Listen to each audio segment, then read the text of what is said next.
Di sini kita akan membahas mengenai perlindungan nasabah terkait kebocoran data pada sistem perbankan di Bank Syariah Indonesia. Bank Syariah Indonesia tahun 2021 mengalami serangan ransomware dengan mengambil alih sistem bank dan meminta uang tebusan. Terganggunya layanan BSI beberapa waktu lalu merupakan dampak dari serangan siber yang menyebabkan gangguan layanan perbankan ATM maupun mobil banking atau banking. Data yang dicuri diklaim memuat 15 juta data pengguna dan password untuk akses internal dan layanan, termasuk data karyawan, dokumen keuangan, dokumen legal, dan dokumen lainnya. Data nasabah yang bocor diantaranya adalah nama, nomor ponsel, alamat, saldo di rekening, nomor rekening, histori transaksi, tanggal pembukaan rekening, informasi pekerjaan, dan beberapa data lain. Lockbit meminta pihak BSI untuk menghubungi para peretas dalam waktu 72 jam untuk menyelesaikan masalah tersebut. Mereka juga mengancam akan merilis semua data di web gelap jika negosiasi dengan pihak BSI gagal. Perlindungan data pribadi konsumen di bidang jasa keuangan diatur dalam Peraturan Otoritas Jasa Keuangan Nomor 1/POJK.07/2013 tentang perlindungan konsumen pada sektor jasa keuangan. Meskipun telah ada undang-undang dan peraturan yang mengatur perlindungan data pribadi, masih terdapat banyak kasus kebocoran data nasabah yang terjadi, seperti kasus kebocoran data pada nasabah Bank BSI. Hak-hak konsumen telah diatur dalam Undang-Undang Nomor 8 Tahun 1999 tentang perlindungan konsumen. Yang pertama, pihak perbankan harus dapat menjamin keamanan dan keselamatan nasabahnya dalam penggunaan jasa perbankannya, sehingga nasabah tidak dapat dirugikan baik secara material maupun secara imaterial, dan juga harus memberikan informasi yang jelas dan benar terkait penggunaan data nasabah kepada konsumen. Yang kedua, memberikan perlindungan bagi konsumen untuk menuntut ganti rugi atas kerugian yang mereka alami. Konsumen dapat mengajukan gugatan perdata terhadap pihak yang bertanggung jawab atas kebocoran data pribadinya dan dapat meminta ganti rugi atas kerugian yang diderita akibat kebocoran data tersebut. Yang ketiga, konsumen berhak untuk meminta pihak yang bertanggung jawab untuk mengambil tindakan yang diperlukan untuk menghentikan kebocoran data dan mencegah terulangnya kejadian serupa di masa depan. Pada pasal 5 Undang-Undang Nomor 8 Tahun 1999 tentang perlindungan konsumen telah menjamin hak konsumen untuk mendapatkan produk atau jasa yang aman. Dengan kata lain, penyediaan layanan atau pihak perbankan memiliki kewajiban untuk menerapkan langkah-langkah keamanan yang memadai guna mencegah terjadinya kebocoran data nasabah. Dalam menghadapi kasus ransomware dan melindungi data nasabah secara adil atau fairly, Bank BSI perlu memperhatikan beberapa aspek penting. Pertama, transparansi dalam pengolahan data nasabah sangat penting, termasuk memberikan informasi yang jelas kepada nasabah mengenai penggunaan dan perlindungan data mereka. Selanjutnya, perlindungan data yang harus menjadi prioritas dengan mengadopsi langkah-langkah keamanan yang memadai, seperti inskripsi data, pembaruan perangkat lunak, penggunaan firewalls, dan pengaturan akses yang tepat. Tanggung jawab juga merupakan hal yang penting, di mana Bank BSI harus mengambil tindakan segera untuk mengatasi serangan ransomware, melaporkan kejadian tersebut kepada pihak berwenang, dan memberikan bantuan serta kompensasi kepada nasabah yang terkena dampak. Bank juga perlu menjalin komunikasi yang baik dengan nasabah yang terkena dampak, memberikan informasi yang jelas mengenai serangan ransomware dan langkah-langkah yang diambil. Untuk melindungi data nasabah secara adil, Bank BSI harus memberikan notifikasi segera kepada nasabah mengenai gagalan perlindungan data pribadi secara tertulis. Mereka juga perlu memberikan penjelasan mengenai kontak informasi yang dapat dihubungi dan langkah-langkah mitigasi yang dapat dilakukan oleh nasabah. Selain itu, bank perlu memberikan update informasi yang akurat secara berkala kepada publik dan mendorong nasabah untuk menjaga akses rahasia mereka. Namun terdapat kelemahan dalam sistem pertahanan cyber Bank BSI yang terbukti dengan adanya serangan ransomware. Bank BSI perlu meningkatkan dan memperkuat sistem keamanan teknologi melalui langkah-langkah seperti penguatan keamanan oleh Chief Information Security Officer atau CISO, penggunaan firewall, takedown service, serta monitoring ancaman digital. Dalam menjaga prinsip keadilan atau fairness dan kepatuhan terhadap regulasi, Bank BSI juga perlu melakukan evaluasi terhadap kepatuhan mereka terhadap regulasi yang mengatur perlindungan data pribadi. Selain itu, dampak finansial dan kerusakan reputasi akibat kebocoran data juga harus dipertimbangkan. Secara keseluruhan, untuk mengatasi kasus ransomware dan melindungi data nasabah dengan prinsip fairly, Bank BSI perlu meningkatkan transparansi perlindungan data, tanggung jawab, komunikasi dengan nasabah, dan kepatuhan terhadap regulasi. Penguatan keamanan teknologi juga diperlukan untuk menghadapi serangan cyber yang semakin kompleks. Kebocoran data Bank Syariah Indonesia melibatkan aspek-aspek penting seperti aspek kepastian hukum, keadilan, dan kemanfaatan. Asas kepastian hukum. Pada kasus kebocoran data Bank Syariah Indonesia, asas kepastian hukum berkaitan dengan upaya untuk memastikan bahwa pelaku pelanggaran hukum yang bertanggung jawab atas kebocoran tersebut ditangkap, diadili, dan dihukum sesuai dengan ketentuan hukum yang berlaku. Kemudian asas keadilan. Dalam kasus kebocoran data Bank Syariah Indonesia, asas keadilan berkaitan dengan perlakuan yang adil bagi korban kebocoran data dan pelaku kejahatan. Korban berhak untuk mendapatkan ganti rugi atas kerugian yang mereka alami akibat kebocoran data tersebut, serta pelaku kejahatan juga harus menjalani proses hukum yang adil. Kemudian asas kemanfaatan. Dalam konteks kebocoran data Bank Syariah Indonesia, asas kemanfaatan berkaitan dengan perlu adanya langkah-langkah untuk mencegah kejadian serupa di masa depan, yaitu dengan meningkatkan keamanan sistem dan perlindungan data agar dapat melindungi nasabah dan menjaga integritas sektor keuangan syariah.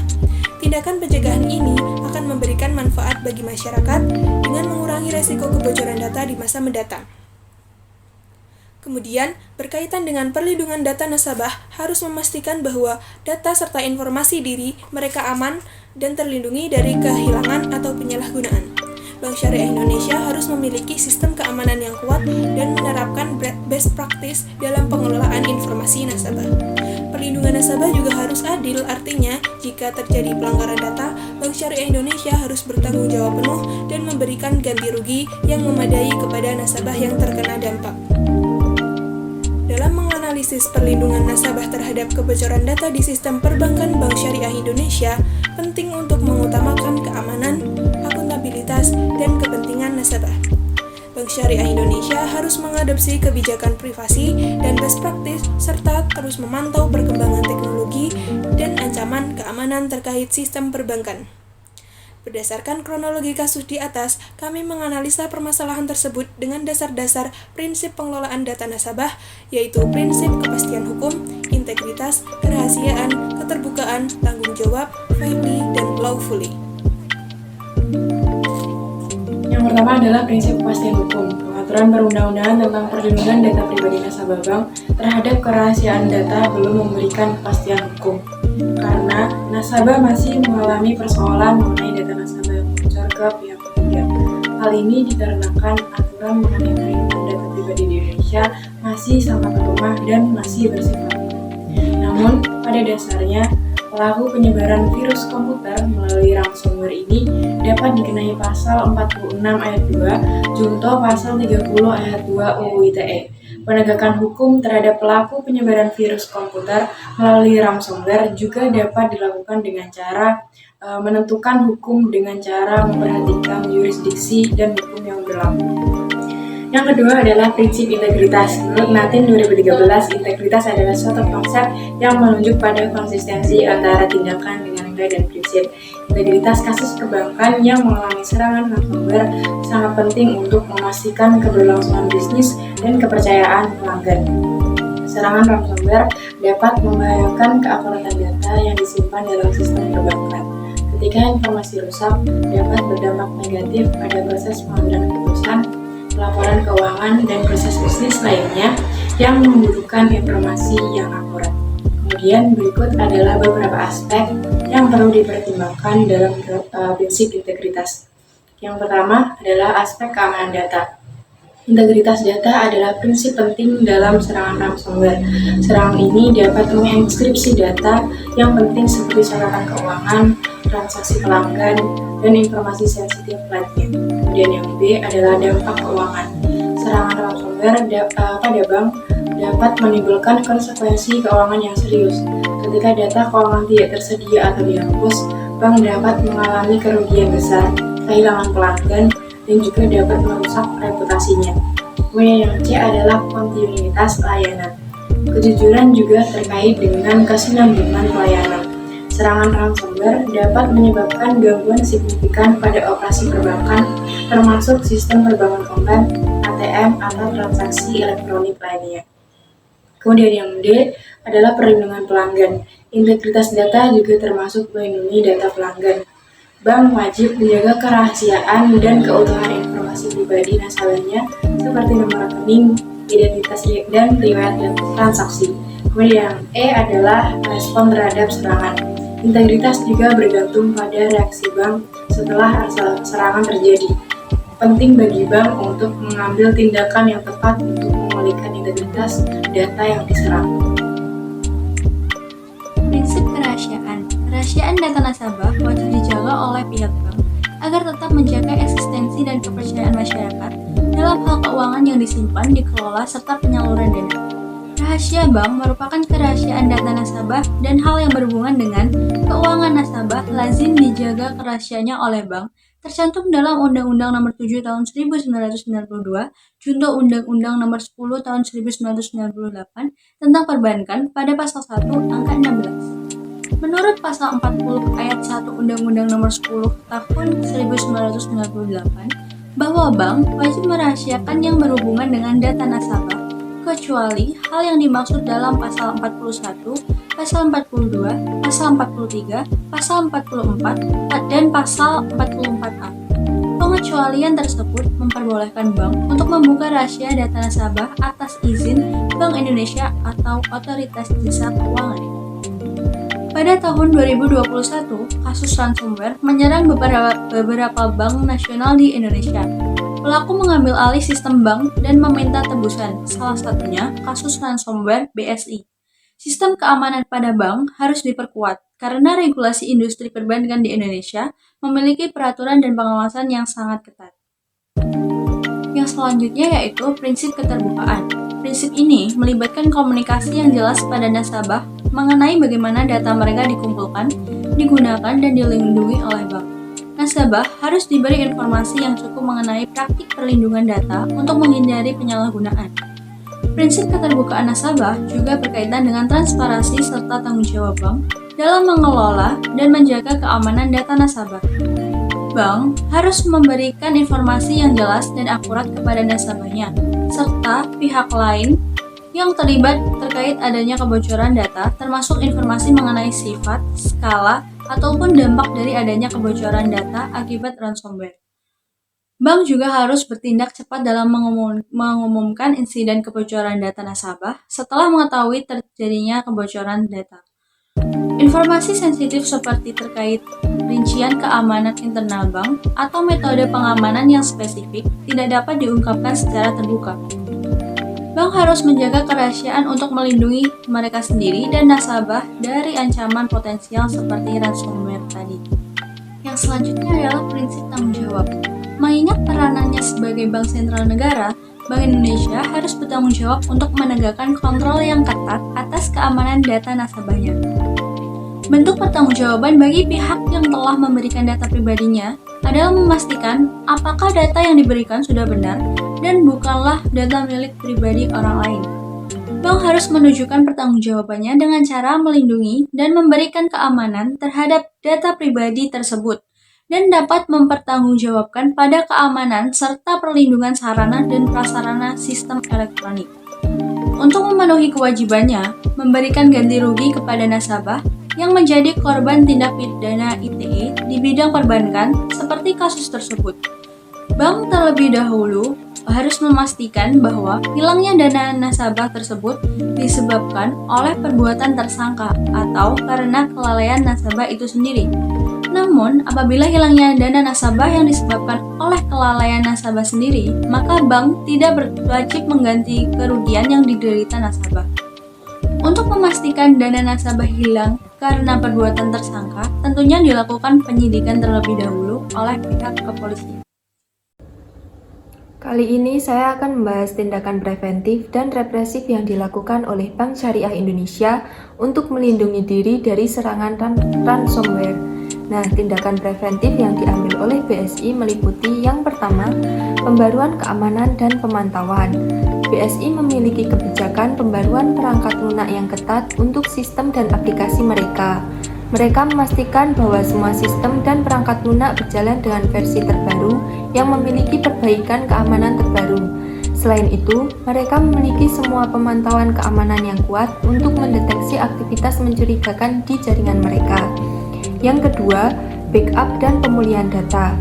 BSI menerapkan kebijakan backup dan pemulihan data yang ketat. Mereka secara teratur membuat salinan data penting dan menyimpannya di tempat yang aman dan terpisah. Dengan adanya salinan cadangan, BSI dapat memulihkan data yang hilang atau terenskripsi akibat serangan ransomware. Yang ketiga, monitoring data dan analisis. BSI memiliki tim keamanan yang terus memantau jaringan mereka, menganalisis ancaman keamanan potensial, dan merespons serangan dengan cepat. Mereka menggunakan alat pemantauan keamanan seperti CM untuk mendeteksi indikasi awal serangan ransomware. Nah, selain itu, tindakan preventif, BSI juga mengambil tindakan represif jika terjadi serangan ransomware. Yang pertama, penyelidikan internal. BSI melakukan penyelidikan internal menyeluruh untuk mengidentifikasi sumber dan asal serangan ransomware. Yang kedua, kolaborasi dengan otoritas keamanan. BSI melaporkan serangan ransomware kepada otoritas keamanan setempat, seperti kepolisian atau BSSN. Kolaborasi ini memungkinkan penyelidikan yang lebih luas dilakukan untuk mengidentifikasi dan menangkap pelaku yang bertanggung jawab. Yang ketiga, kolaborasi dengan penyedia layanan keamanan. BSI bekerja sama dengan penyedia layanan keamanan khusus atau perusahaan keamanan cyber. Yang keempat, penghentian akses. Jika terdeteksi serangan ransomware sedang berlangsung, BSI memutus akses ke sistem atau jaringan yang terinfeksi untuk mencegah penyebaran lebih lanjut ransomware. Yang terakhir, pemulihan sistem. Setelah serangan ransomware dihentikan, BSI melakukan pemulihan sistem dan jaringan yang terinfeksi. Nah, itulah beberapa tindakan preventif dan represif yang dilakukan oleh Bank Syariah Indonesia untuk melindungi dari serangan ransomware. Berdasarkan paparan yang sudah dijelaskan sebelumnya, maka dapat disimpulkan bahwa total data yang dicuri dari serangan terhadap sistem BSI itu mencapai 1,5 TB, dan kasus tersebut kami analisa menggunakan dasar-dasar prinsip pengelolaan data nasabah seperti prinsip kepastian hukum, keadilan, kemanfaatan hukum, integritas, kerahasiaan, keterbukaan, tanggung jawab, fairly, dan juga lawfully. Dan berdasarkan hasil analisa yang kami lakukan, maka dapat dikatakan bahwa BSI itu telah melakukan pelanggaran terhadap prinsip-prinsip perlindungan data pribadi. Hal ini dikarenakan data nasabah itu seharusnya dijaga kerahasiaannya, sehingga tidak dapat disalahgunakan oleh pihak yang tidak berwenang. Oleh karena itu, saran yang dapat kami berikan yakni hendaknya pihak BSI itu meningkatkan pengawasannya, baik di internal maupun eksternal pada seluruh kantor cabang terkait kinerja di lapangannya. Dan selain itu, pihak BSI juga sebaiknya meningkatkan sistem keamanan. Dengan begitu, maka dapat meningkatkan kepercayaan masyarakat karena keamanan sistemnya sudah terjamin. Sekian yang dapat kelompok kami paparkan. Semoga dengan adanya video pembelajaran ini dapat membawa manfaat bagi kita semua. Mohon maaf jika ada salah kata. Sekian dan terima kasih. Sampai jumpa di video kita selanjutnya.